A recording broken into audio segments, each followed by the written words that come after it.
Olá, bem-vindos a todos ao nosso segundo episódio do podcast Secov São Paulo. Hoje a gente tem o prazer de receber o querido amigo, nosso presidente Rodrigo Luna, aqui nesse bate-papo informal do mercado imobiliário. E hoje eu também tenho a honra de dividir a bancada com a Moira Toledo, né? Nossa vice-presidente mulher, a primeira mulher vice-presidente do Secov São Paulo. Ela é advogada, mestre em Direito Civil pela USP, diretora de Risco e Governança da Lelo Imóveis e também vice-presidente de Administração de Imobiliárias e Condomínios do Secov São Paulo. E coordenadora da Comissão de Locação da OAB e adjunta de locação da CBCSI. Bom, falando um pouco do Rodrigo, grande amigo, vou fazer um breve currículo seu. Rodrigo Luna é formado em Engenharia Civil pelo Mackenzie, sócio fundador da empresa Plano e Plano, onde atua como presidente do Conselho de Administração, ex-presidente da FIAPSE Brasil, foi diretor da Comissão Consultiva de Produtos Financeiros e Imobiliários do Secov, foi vice-presidente de Habitação Econômica do Secov São Paulo e é também presidente do Secov São Paulo agora e reitor da Universidade Secov. Bem-vindo, Rodrigo. Bom, depois dessa breve apresentação, né, Rodrigo, nós vamos falar um pouquinho sobre liderança e responsabilidade social. Não vamos falar necessariamente só sobre o Secov, mas vamos falar da sua vida, da sua trajetória. Então, eu vou começar aqui com duas perguntas, Rodrigo. A primeira é, como foi o início da sua carreira? Né? O que despertou você pelo interesse pelo mercado imobiliário na sua atuação profissional? Antes de mais nada, Eli, Moira, é um prazer enorme estar aqui com vocês. Muito bacana esse podcast onde a gente possa trocar, levar um pouco de experiência, levar um pouco das histórias do nosso setor para todas as pessoas que nos escutam. E quando você fala de setor imobiliário, para mim, você fala de paixão. Na verdade, eu nem percebi o dia que eu falei, vou atuar no setor imobiliário, porque isso foi natural na minha vida. Nasci num berço onde meu pai, desde sempre, atuou no setor imobiliário, veio para São Paulo em 1964 para ampliar os trabalhos da Gomes de Almeida Fernandes, até então restritas à cidade do Rio de Janeiro. E quando eu nasci, o papai, enfim, a Gomes de Almeida Fernandes já era uma empresa importante aqui na cidade de São Paulo, e aquilo fez parte da minha vida. Eu cresci visitando plantão, eu cresci visitando obra, eu cresci escutando meu pai falar com muita paixão sobre o setor da habitação, e quando eu percebi, eu já estava no mercado há muitos e muitos anos. Na minha formação, eu nunca tive dúvida do que eu ia fazer. Jamais passou pela minha cabeça ser médico, ser advogado, porque não tinha uma segunda opção. Você chegou até a passar pelo mercado financeiro, né? Mas isso fez parte de uma estratégia, e eu posso contar um pouquinho disso, de um planejamento de vida, né? Então, eu desde sempre tive paixão, né? Amor por essa atividade, e a carreira foi acontecendo de forma natural. Como você disse, me formei em engenheiro civil, também era uma coisa que desde sempre eu sempre gostei de matemática, sempre gostei da lógica das coisas, apesar de que às vezes a lógica não está presente na nossa atividade no dia a dia, né, Moira? A gente gostaria muito que tivesse, mas a vida não é assim. E eu tinha uma limitação, apesar de sempre saber que eu ia atuar no setor por amor, né, pela história do meu pai, mas a empresa do meu pai, que era Gomes de Almeida Fernandes e depois virou Gafisa, tinha no seu estatuto de que filho de acionista não podia trabalhar na companhia. Então eu sempre soube que se eu quisesse empreender no setor, eu teria que caminhar pelas minhas próprias pernas. E dada a minha natureza, a minha característica, foi esse caminho que eu tracei. E eu tinha na minha cabeça de que o empreendedor imobiliário precisaria ter três pilares muito bem estruturados. O primeiro deles da parte técnica, entender do produto que entrega. A segunda questão é entender de negócios, de business, do negócio imobiliário como um todo, ser um comerciante verdadeiro do setor imobiliário. E o terceiro é entender de finanças. Quem mexe com a atividade imobiliária é uma atividade de longo prazo, uma atividade de capital intensivo, necessariamente precisa saber operar no mercado de capitais, operar com crédito imobiliário, enfim, entender como tudo isso funciona. Então a minha estratégia foi justamente, dentro desses 3 pilares da minha formação, passar por essas 3 atividades. Então comecei como engenheiro civil, iniciando como estagiário de canteiro de obra, virei engenheiro na Company, onde foi meu primeiro emprego. Aliás, nosso querido Walter Lafemina, que me recebeu lá depois de uma ligação de papai, perguntando se ele aceitaria um estagiário esforçado. E ele, com muito carinho, me recebeu muito bem e com muita honra comecei a minha vida na Company, onde aprendi efetivamente a entender como funciona uma boa gestão de canteiro de obras. Antes de me formar, o Walter e a equipe dele, na verdade Elias, que era o coordenador de obra, diretor de obras, perdão, me efetivou como engenheiro. Eu passei 3 dias sem voz, né, porque eu estava no 4º ano de engenharia e falei, não, vocês não podem estar cometendo uma maluquice dessa, de entregar uma obra para eu tocar.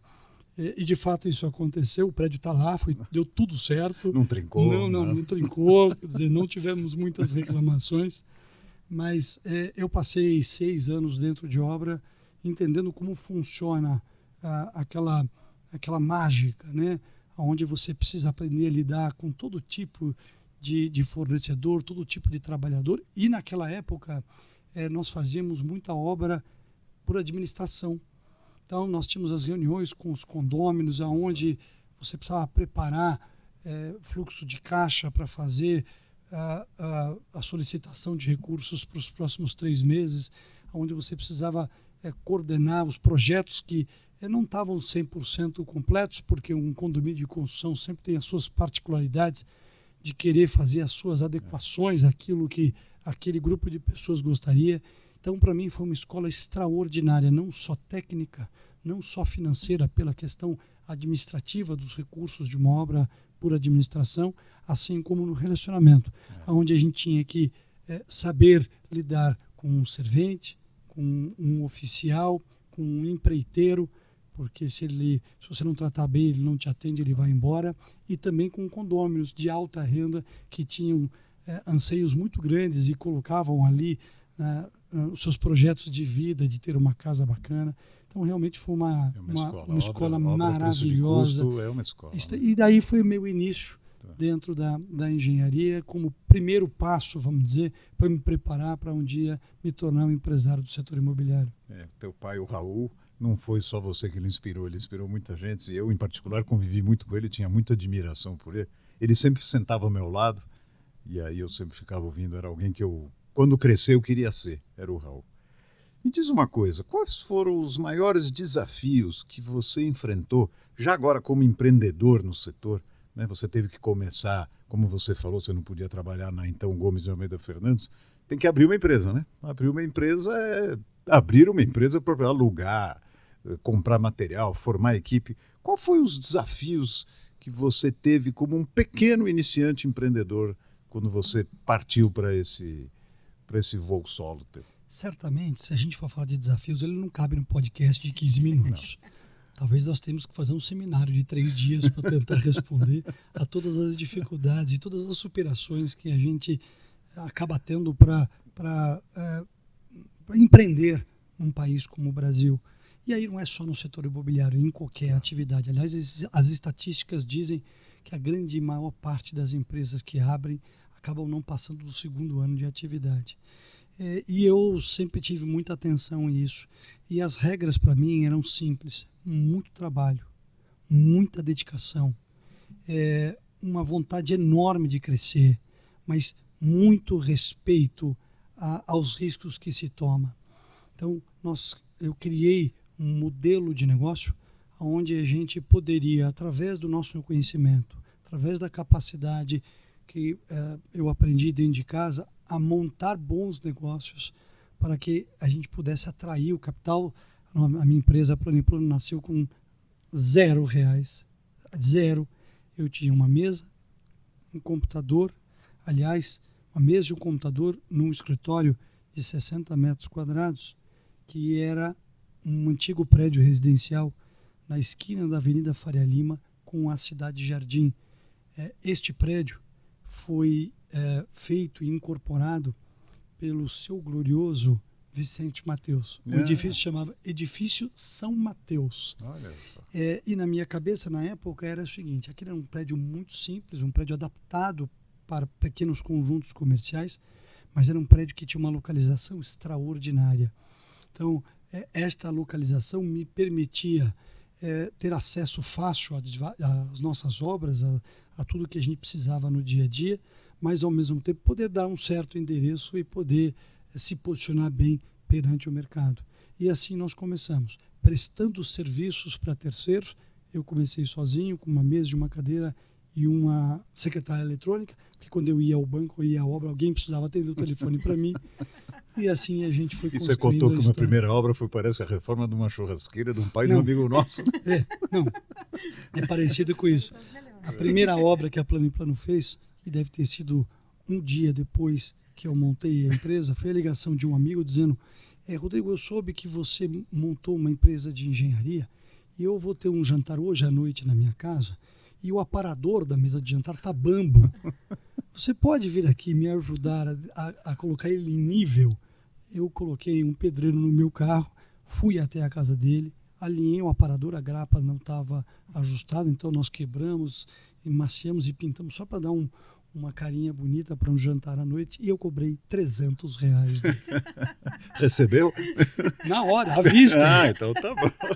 Já começou bem. Moira, por favor. Não, eu queria falar da honra enorme de estar aqui com os nossos 2 presidentes, pessoas que são líderes inspiradores mesmo. É uma alegria todo dia trabalhar com vocês, e essas conversas, eu acho que essas histórias, têm uma riqueza do nosso convívio que vem dessas histórias de quem viveu, de quem produz, de quem está nesse setor há muito tempo, e vocês têm muitas histórias boas para contar nesse caminho.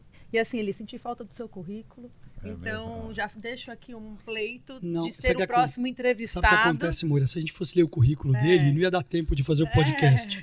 Muito extenso. Mas enfim, nós estamos aqui no Secov, a gente está falando de convivência. Eu queria te perguntar, o que te motivou a vir para o Secov, assim, e mais tarde assumir a presidência? A gente sabe que a presidência do Secov agora é dividida, talvez um pouco mais, assim, que tem um pouco mais de espaço para que vocês 2 também possam produzir em outras esteiras e tal, mas a gente sabe que tem uma doação de tempo muito importante, tempo é muito valioso. Por que gastar seu tempo aqui? Acho que eu trocaria a palavra gastar para investir, né? Acho que essa é uma adequação importante. Mas como o berço é importante, né? Como aquele ambiente que a gente nasce nos molda. Eu sempre vi meu pai trabalhar pelo setor através do Secov, pensando institucionalmente. E ao longo do tempo eu fui entendendo e aprendendo que aquele trabalho, na verdade, era um trabalho para fazer com que a gente pudesse ter uma situação equilibrada para que as empresas possam administrar. O nosso setor é um setor muito regulamentado. Tudo que a gente faz tem alguma regulamentação em todas as esferas, municipal, estadual ou federal. E se nós não tivermos um veículo, uma entidade de classe que possa nos representar isoladamente, isso é absolutamente impossível.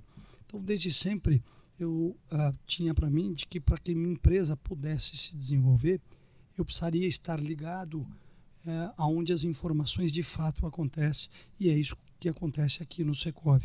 Então, sempre frequentei a minha empresa, o Secov, desde que montei a minha empresa, e aos poucos você vai se envolvendo, você vai criando identidade pelos valores que são todo dia falados aqui dentro do Secov. Fui percebendo que realmente essas informações traziam para minha empresa diferenciais importantes, competitivos, além de se proteger dos riscos que a gente tem e que às vezes a gente não enxerga, mas com exemplos dos outros que são trazidos para cá, acabam de certa forma nos orientando. E aí as coisas foram acontecendo, os presidentes Cláudio Bernardes, Flávio Basílio, Ricardo Yazbek antes, vão convidando a gente para participar, e eu sempre tive muito essa identidade com o trabalho institucional, sempre gostei de fazer isso. E eu já contei essa, mas vou ter que contar de novo. Minha mãe sempre me falou que se eu não me comportasse bem, um dia eu seria presidente do Secov. E cá estou. Provavelmente eu não teria sido um garoto comportado. Até porque você foi reeleito. Né? Então, e ela disse, olha, e se você continuar a fazer malcriação, você será reeleito. E eu fui reeleito presidente do Secov, mas faço isso com muito amor, com muita dedicação, com muita paixão, como eu sempre falo sobre o meu sentimento pela nossa atividade. Paixão que a gente vê em toda a diretoria, em todos os vice-presidentes, você, Moira, que, enfim, engrandece muito esse nosso grupo. Aliás, todo o currículo da Moira isso porque você abreviou o currículo da Moira, né? Mas toda essa diretoria que vocês conhecem muito bem que traduz a nossa principal força. A capacidade que a gente tem de juntar todas as necessidades que a gente enxerga na sociedade e traduzir para legislações e caminhos para que a gente possa atender às demandas das famílias brasileiras. A gente sempre fala o seguinte, nós não estamos aqui pelas empresas, nós estamos aqui pelo que a sociedade demanda. Consequentemente, as empresas vão operar dentro daquilo que a gente tem de necessidade e de demanda. Né? Eu brinco muito, falo que a moradia e a habitação no nosso país tem anjos da guarda que nem imagina, né? Porque assim, é uma luta diária, é impressionante o volume de trabalho em tantas frentes que o Secov de fato realiza. Mas você fez uma retrospectiva, né? Falou de vários presidentes, da sua participação há muito tempo. E o que mudou no papel do Secov para o mercado imobiliário ou para a sociedade, como está sendo colocado, e como você vê a evolução da entidade, em especial sob a sua liderança? É muito difícil falar em evolução do Secov, porque o Secov desde sempre foi uma casa que representou a atividade imobiliária com muita grandeza. A gente chama isso aqui a casa do mercado imobiliário. Mas quando a gente começa a ver a história dos ex-presidentes, como escutamos quando o Paulo conta as histórias dele como presidente, quando o próprio Romeu, nosso querido e eterno presidente, como o próprio Ricardo Yazbek, enfim, todos os ex-presidentes de um tempo mais para trás, né, da época, inclusive, lá da Brigadeiro Luiz Antônio, o Secov participou das grandes mudanças do nosso setor, participou da criação da alienação fiduciária, do novo SFI, né, que fez o setor renascer por conta do instrumento que daria segurança jurídica para que o crédito imobiliário voltasse a operar para a pessoa física. Enfim, são tantas histórias. Para Minha Casa Minha Vida, né? Antes até, Neili, vamos falar aí da Constituinte, o quanto nós colaboramos.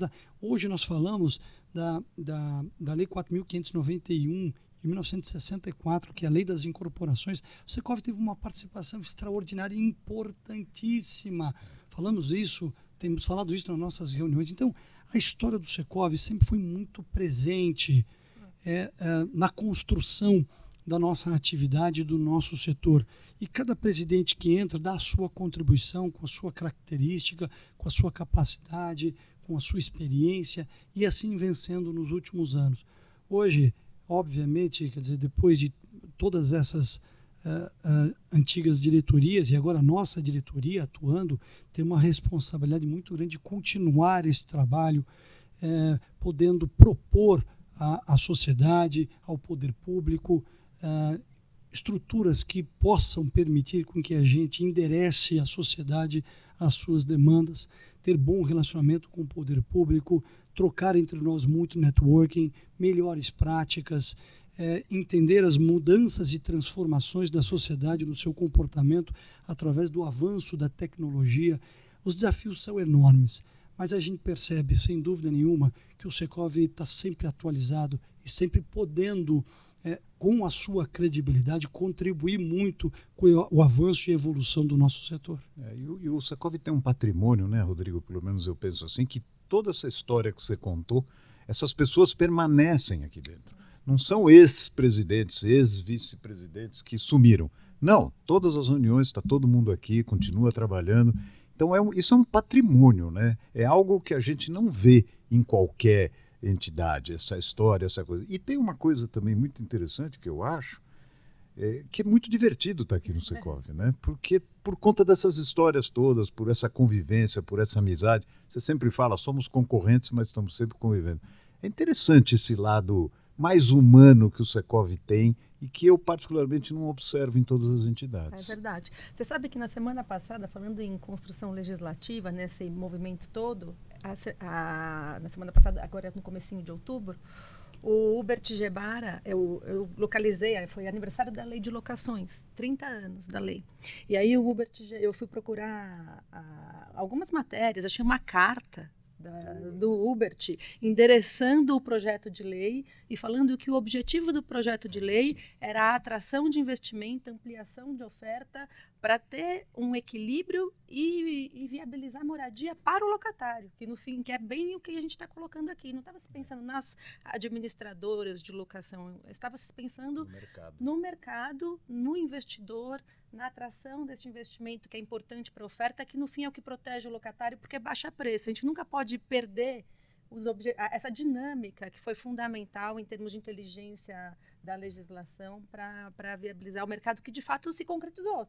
De fato a gente atraiu, de fato esse locatário teve mais negócios para fazer, é impressionante. Assim. Exatamente. Essa história é muito importante, é o que a gente falou, é a construção de várias diretorias que ao longo do tempo vão colocando os seus tijolinhos e vão dando uma contribuição enorme para que a gente possa ter um mercado mais organizado. Mas eu queria voltar no teu ponto, Eli, quando você fala que os ex-presidentes continuam frequentando a casa, nunca vão embora, e o Secov é realmente um caso raro, onde a gente tem um sindicato, uma entidade que não existem disputas políticas, em que existe absoluta harmonia, de que os ex-presidentes sempre continuam trabalhando e contribuindo com os trabalhos da gestão que sucede.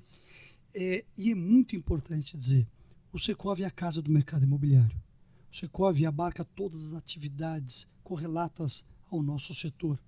Incorporação imobiliária, loteamento, administração de condomínios, logística, administração de bens imóveis, shopping centers, enfim, tudo que acontece no nosso setor. Então, todas as empresas que atuam nessas atividades são absolutamente bem-vindas.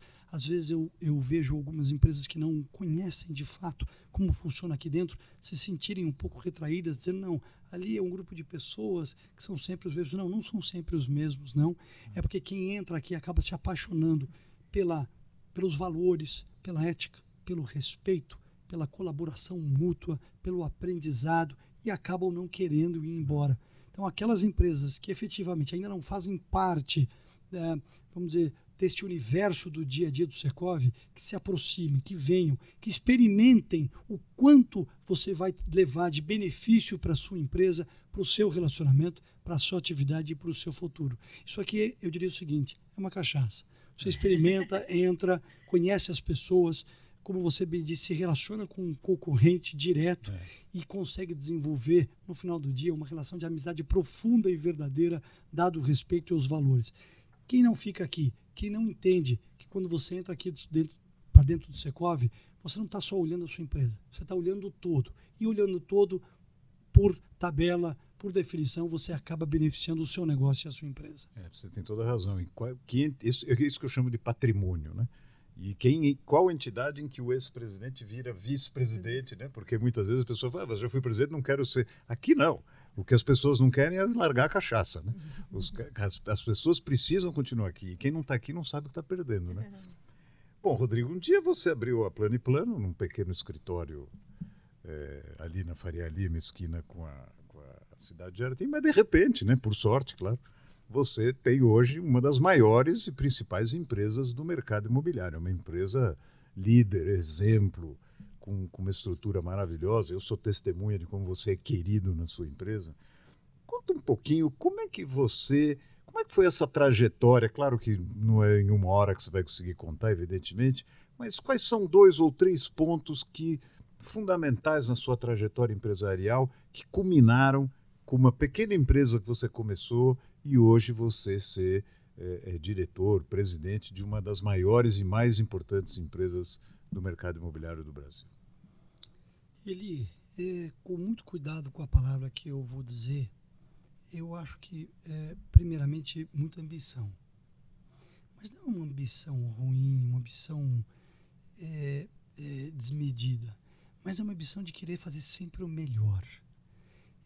Eu acordei e acordo todos os dias da minha vida para fazer o melhor que eu posso. E as coisas vão acontecendo naturalmente. Me lembro muito bem quando, numa das reuniões de final de ano, num dos almoços de final de ano com o nosso time, eu estou falando lá por volta do ano de 2002, neste almoço em que nós éramos 14 pessoas, um time de 14 pessoas, eu, nas minhas palavras, disse: nós estamos nos preparando para nos tornar uma das maiores empresas do setor imobiliário. Quando eu olhei para o lado, eu vi que uns 6 estavam gargalhando. Esse cara bebeu alguma coisa no almoço que eu não vi, porque eu não estou entendendo onde ele quer chegar.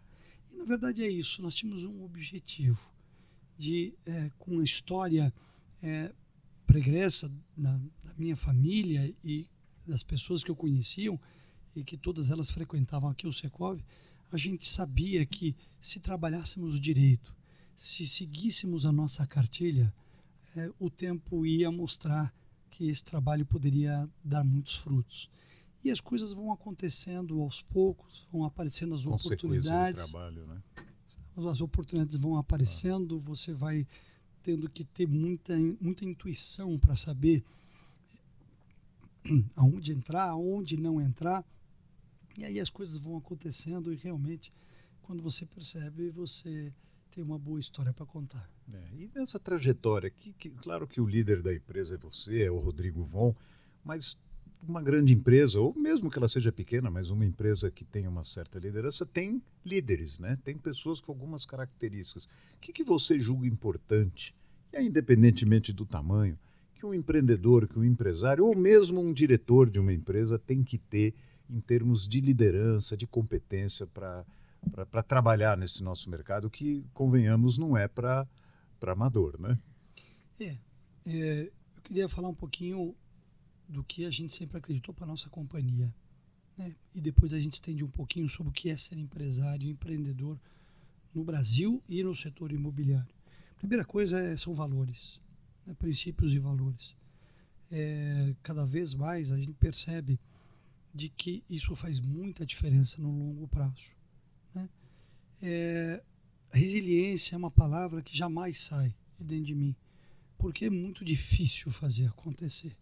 Você tem que realmente ser muito forte, porque a todo momento você é colocado à prova, né? Quer seja por questões econômicas, quer seja por questões operacionais, quer seja pelos riscos que você tem que tomar, porque o nosso setor é um setor de capital intensivo, então você precisa ser muito resiliente. E na nossa atividade, eu sempre digo o seguinte: como é que você pode ter ambição, querer crescer, mas ao mesmo tempo montar uma companhia que seja à prova de crises? Eu falo todo dia lá dentro, se uma crise hoje acontecer, como é que nós vamos sobreviver a ela? Porque que ela vai acontecer, ela vai. A gente só não sabe quando, nem a intensidade. Então, com base nestes pilares, a gente sempre foi construindo os nossos negócios sem perder a mão esses pontos. Porque se a gente olhar para trás, a gente percebe que as crises que o Brasil atravessou nos últimos 50 anos sempre deixou muitas cicatrizes, né? Principalmente para uma atividade como a nossa, que é uma atividade de longo prazo. Então, nós hoje estamos comprando um terreno para aprovar um projeto em 1, 2 anos, para passar 3, 4 anos em produção e ficar mais 5, 6 ou 7 com carteira de recebíveis. Hoje, enfim, claro, com outros instrumentos você consegue antecipar isso. Mas, de fato, é como construir um negócio de capital intensivo à prova destas oscilações. Esse sempre foi uma busca muito grande no nosso dia lá na Plano e Plano. Muito bem, Moira. Bom, a gente falou aqui tanto no Secov quanto na sua empresa nessa questão da liderança, né? Eu já disse que os dois são líderes inspiradores e eu posso falar sobre isso porque são de fato, vocês nos inspiram todos os dias. Mas qual é a função do líder na formação das novas gerações? Você contou aqui um pouco que seu pai te inspirou. Aliás, nós três temos privilégios de ter pais inspiradores e que nos levaram para esse caminho da instituição, de entender a importância de devolver para o mercado muito do que a gente conquista lá dentro das nossas empresas. Mas qual é o papel do líder na formação dessa nova geração e quais iniciativas são importantes para a formação de novos líderes, porque a gente tem sempre esse desafio, seja na nossa própria sucessão, na sucessão dos nossos liderados, seja aqui dentro do Secov. Como lidar com isso, Rodrigo? Como é que você olha para isso? Primeiro, você citou uma coisa muito importante que está muito em linha com esse ponto colocado, de que nós três temos inspirações muito grandes dentro de casa. E se inspirar em pessoas e bons exemplos é o primeiro caminho para se encontrar a sua trajetória, né? A formação de um líder, ela começa nisso. E você ser o exemplo, você ser a linha mestre em todos os aspectos, quer seja no aspecto do negócio em si, quer seja no aspecto dos valores de conduta, ou quer seja na capacidade de empreender num país que é tão volátil. Aliás, a gente tem trabalhado aqui no Secov, vamos ter esse encontro de gerações, de que o pequeno ou o jovem empreendedor, ele tem muito a aprender aqui dentro do Secov. E se eu pudesse dar um conselho a estas pessoas, eu diria, se associe ao Secov, venha vivenciar todas as experiências que a gente tem aqui dentro. Elas são absolutamente enriquecedoras e elas podem nos proteger de muitos obstáculos que a gente encontra pela frente e, mais do que isso, nos inspirar em muitas soluções que a gente não tinha imaginado. Eu passei a vida inteira, eu continuo a minha vida inteira me inspirando nos grandes exemplos.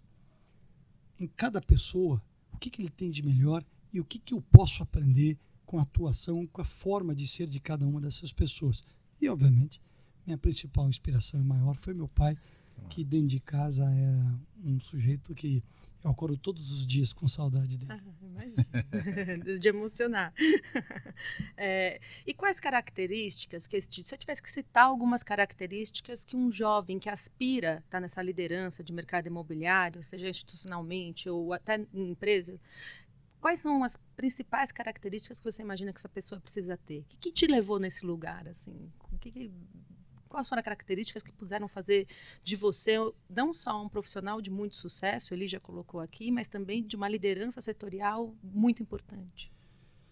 A primeira delas é ter muito amor pela atividade. Se você não tiver muito amor pela atividade e convicção do que você quer fazer, é muito difícil você ter sucesso. Por vários motivos. Um deles é de que o nosso negócio é um negócio que demora para acontecer.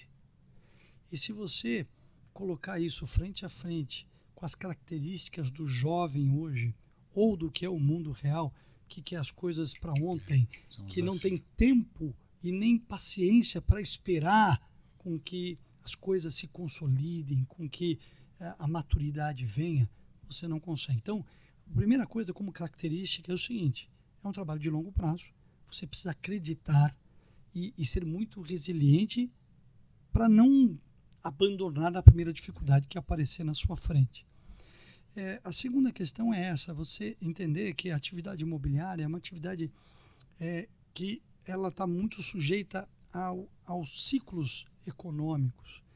E se você não montar uma operação à prova de ciclos, você fica muito feliz no primeiro projeto, muito feliz no segundo projeto, e o terceiro você já não tem tantas alegrias assim, porque foi excessivamente otimista e não se preparou para os momentos de dificuldade. E quando a dificuldade aparece nessa atividade, como ela é de capital intensivo, é muito difícil e muito demorado sair dela. Então, isso é um cuidado que o empreendedor imobiliário precisa ter. É verdade. Rodrigo, um jovem, o que você costuma dizer quando você encontra um jovem que está começando a empreender? Não necessariamente um colaborador teu, mas aqui no Secovi a gente acaba encontrando por vezes jovens empreendedores, jovens empresários, né? E a gente percebe nos olhos deles muitas vezes a paixão e eles se espelham em pessoas como você, como a Moira, como outros tantos que tem aqui. O que você diria para esse empreendedor que está aqui no Secovi, que acabou de entrar e não quer muitas vezes, quer dizer, quer, vamos dizer assim, diminuir um pouco o tempo dele, o espaço dele, perguntando, ouvindo as experiências dos outros? Eli, a gente vê uma geração muito boa. Cada dia mais as informações, a comunicação, a tecnologia, ela leva muito conhecimento e muita capacidade. E às vezes a gente se depara com empreendedores jovens aqui dentro do Secovi que são realmente impressionantes, como inteligência, como intuição, como perspicácia. Mas, como eu disse, precisa ter paciência e ter um projeto que é de longo prazo, né? E o que eu diria para esses jovens é: continuem se inspirando nos exemplos que estão ao seu redor, e acredite. Acredite muito. Eu sempre digo lá na Plano e Plano, e nesse almoço em 2002, que aquilo ali, aquelas palavras de dizer nós seremos uma das maiores empresas desse Brasil, a bem da verdade era um sonho. Era um desejo verdadeiro, claro, de fazer daquela empresa alguma coisa era importante. uma paixão pelo negócio e pela empresa. Então precisa sonhar. Precisa sonhar, acreditar e, obviamente, trabalhar muito, muito. Pensar grande e fazer pequeno, né? Todo dia. Eu brinco, eu falo que a gente tem que se divertir no processo, porque é o que você falou. Também tem uma coisa de estar muito feliz de segunda a sexta, né? Pra gente tanto faz, a segunda ou a sexta. A gente tá o tempo inteiro pensando sobre isso, as coisas vão se misturando. Mas se o trabalho não é penoso, né? Você está se divertindo. Exato, é isso. Claro, tem dia bom, tem dia ruim, faz parte. Claro. Mas, na verdade, você está se divertindo. Uma outra coisa, tirando o Raul Leite Luna, teu pai, que evidentemente é o principal inspirador, você citaria algum nome que você admira com grande admiração, vamos dizer assim? Nós temos grandes nomes do setor imobiliário, né? Meu pai vem de uma origem de uma empresa que era Gomes de Almeida Fernandes, que tinha o Moacir Gomes de Almeida, que era um homem absolutamente fantástico, um visionário, um cara com muita sensibilidade, e muito meu pai se apoiava na cabeça e na capacidade do Moacir Gomes de Almeida. Nós temos Romeu Chapchap, que é o nosso líder extraordinário, que atravessou gerações fazendo muita coisa, quer seja na sua empresa, na Chapchap, ou quer seja aqui no Secovi, atuando institucionalmente, trazendo muitas conquistas para o nosso setor. E nós temos aqui dentro da casa vários dezenas nomes, de nomes, né? Acho que eu seria até deselegante se eu citasse um ou outro. Eu tenho outro nome particularmente, que é um sócio meu desde 2007, que é o Dr. Eli Horn, que é realmente, sem dúvida nenhuma, uma grande inspiração, não só como empresário, mas como ser humano. O Dr. Eli realmente é uma pessoa sui generis. Ele pensa diferente. Tudo que você vai falar para ele, ele tem alguma contribuição muito diferente para dar daquela que é a tradicional. E ele sempre foi para mim uma grande inspiração, sem dúvida nenhuma. É verdade, você tem razão. Bom, falando em Eli Horn, em Plano e Plano, não dá para a gente deixar de tocar no termo sustentabilidade e responsabilidade social, porque eu acho que vocês, tanto a Plano e Plano quanto a Cyrela, quanto o Eli Horn, são pessoas que de fato fazem muito pela sociedade de um modo geral, seja na educação, enfim, numa série de iniciativas que são iniciativas ímpares. E eu sei que para Plano e Plano, essa é uma questão central. Eu queria que você contasse um pouquinho qual é o pensamento da Plano e Plano em relação a isso, e como é que você acopla isso dentro do Secovi. Ouvi falar sobre educação, sobre até práticas sustentáveis dentro dos empreendimentos. Como é que vocês têm pensado e se preparado para um mundo de 8 bilhões de pessoas que daqui a pouco nós vamos enfrentar? Moira, Eu acho que antes de mais nada a gente precisa dizer de que o mundo evoluiu muito nos últimos 50, 60 anos. Apesar da gente ainda ter distâncias sociais gigantescas, eu acho que houve uma evolução muito grande. E é aquela coisa de você crescer vendo as suas possibilidades, vendo as suas oportunidades e tentando entender por que você muitas vezes está em posições mais privilegiadas do que outros. O que leva isso a acontecer? É claro que você pode dizer o seguinte, minha dedicação, meu empenho, meu trabalho, ele supera alguém que não tem essa pegada, essa forma de ver. Mas tá bom, mas não é disso que nós estamos falando. Nós estamos falando o seguinte, por que eu tive talvez muito mais oportunidades do que outras pessoas? E como é que a gente consegue aproximar isso, dando oportunidades para aqueles que querem ter oportunidade? Essa é outra coisa também, né? Porque tem muita gente que tem muitas dificuldades, mas também não quer buscar e criar suas oportunidades. Por outro lado, a gente vê pessoas muito simples, com poucas chances, em tese, desde a sua formação, mas que com muita dedicação, com muito esforço, encontram caminhos. Mas é impossível a gente não dormir e acordar pensando em como é que a gente pode, dentro de tudo aquilo que a gente conquistou, dentro de todas as oportunidades que a gente tem, poder entregar um pouco para o mundo e para a sociedade parte do que a gente tem com a nossa vida. E com base nisso, com base no exemplo que eu sempre tive em casa, e com muita inspiração no Dr. Eli Horn, nós sempre fizemos muito nesses assuntos de meio ambiente, da parte social e da parte de valores, de transparência, de ser uma empresa muito honesta nas suas atitudes. E agora, recentemente, a gente organizou todas essas informações dentro do Instituto Plano e Plano. O Instituto Plano e Plano que tem como principal objetivo a educação, que a gente sabe que a origem de tudo isso está na educação, mas obviamente a educação é um assunto muito amplo e ela começa também, por exemplo, com alimentação na primeira infância. Quando você não tem uma boa alimentação na primeira infância, você pode criar, e os estudos mostram isso, dificuldades cognitivas muito grandes e aí, obviamente, comprometer todo o desenvolvimento daquela criança. Então, o Instituto Plano faz esse trabalho de trabalhar contribuindo para a educação. Claro que as nossas capacidades são muito limitadas perante todas as dificuldades, todos os desafios, né, que a gente tem no planeta inteiro. Mas se cada um de nós fizer um pouquinho, com certeza nós vamos cada vez mais avançar nisso que eu digo, que é a evolução da humanidade em relação ao combate à pobreza, às diferenças sociais e econômicas e à fome.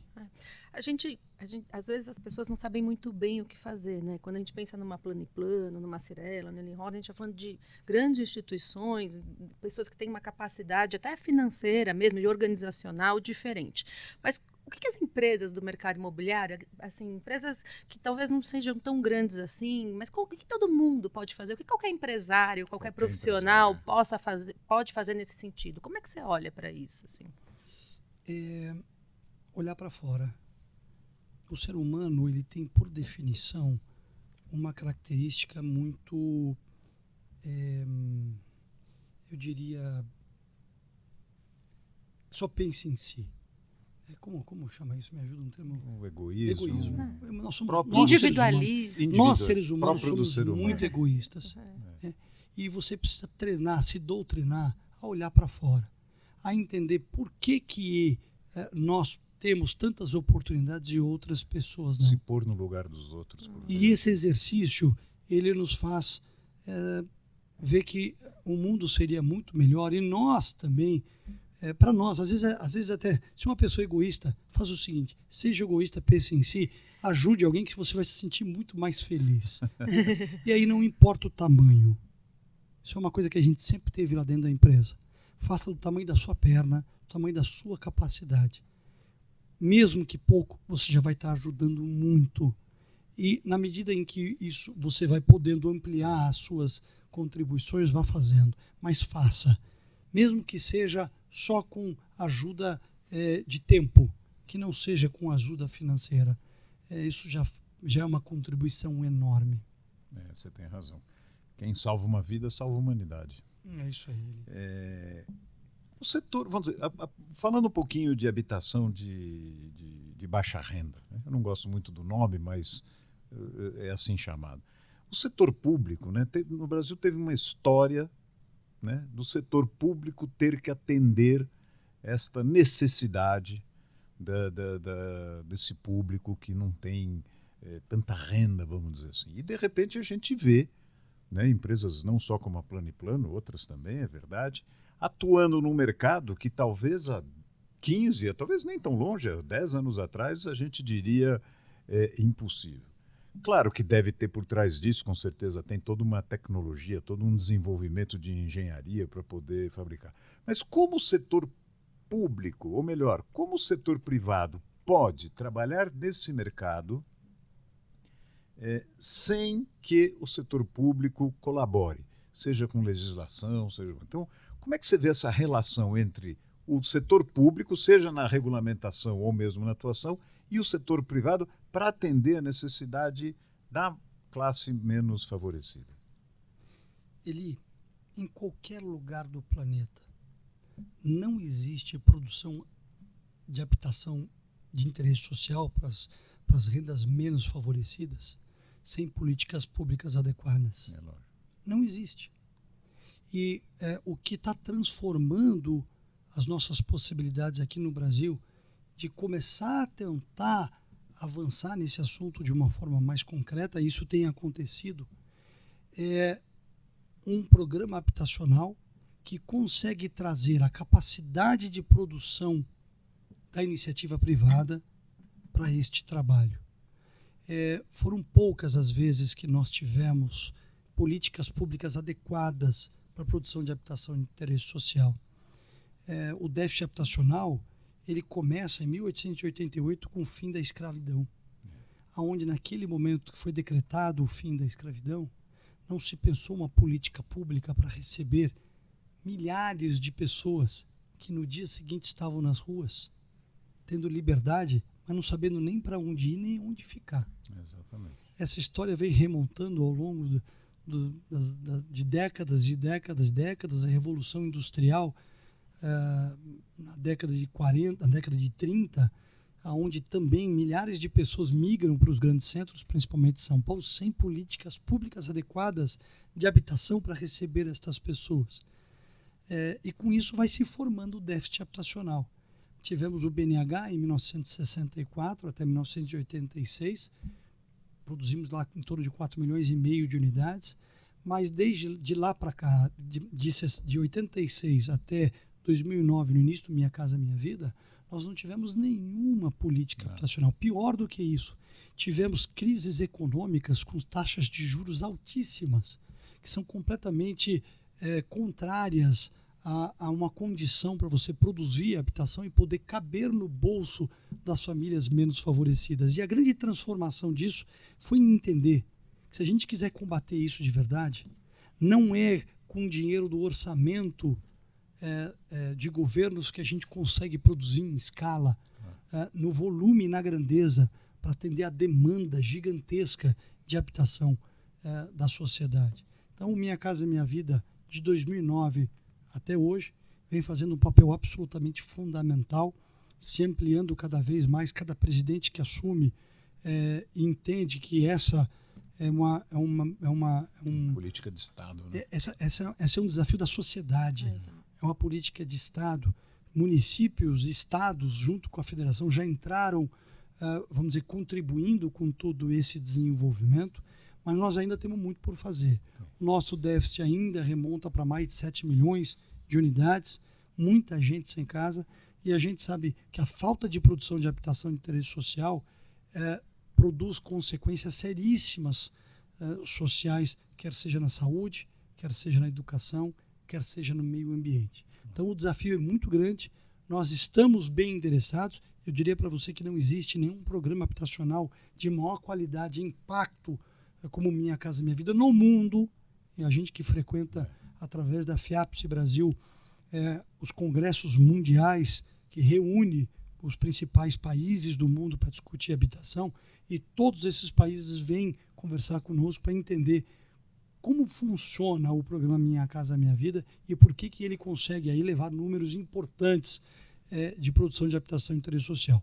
Ainda aquém da nossa necessidade, a gente debate muito como ampliar.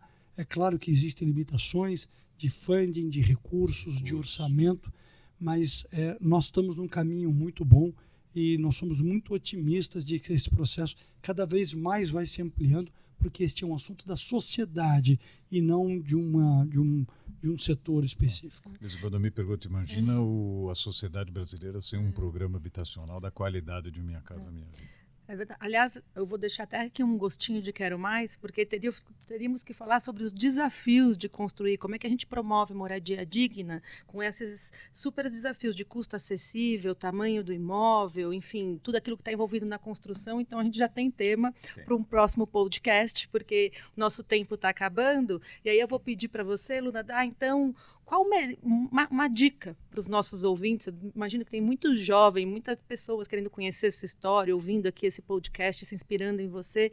Qual o melhor conselho que você já recebeu e que você daria para essa nova geração? É tipo de frente a frente, como que era? Um desejo. Primeiro, frequente o Secov. Frequente o Secov. Vem para cá para o Secov. Aqui você realmente, ou jovem empreendedor, ou de uma grande empresa, vai ter um apoio absolutamente fundamental para o desenvolvimento do seu negócio. Mas eu acho o seguinte, Moira, valores, humildade e muito trabalho. Não tem caminho diferente. Sempre foram pilares do que eu sempre acreditei, do que eu sempre pratiquei e continuo praticando. E pode ter certeza, isso traz muita alegria. Tem razão. Bom, falar um pouquinho do Rodrigo é difícil, né? Um grande amigo, grande irmão, eu com muita honra sou um soldado do Rodrigo, mas a gente já está no fim, mas eu queria deixar aqui um depoimento.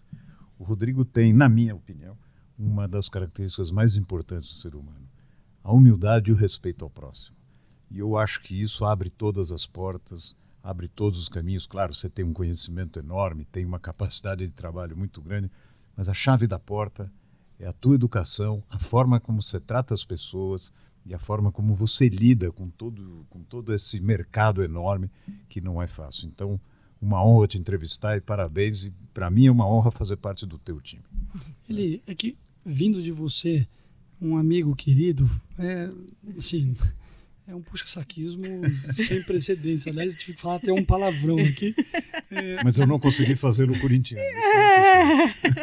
Mas a gente pode continuar tentando ele. O amor e a amizade é tão grande. Tem que ser resiliente. O amor e a amizade é tão grande que um corintiano é apaixonado por um palmeirense e vice-versa. Mas a todos vocês, um time maravilhoso.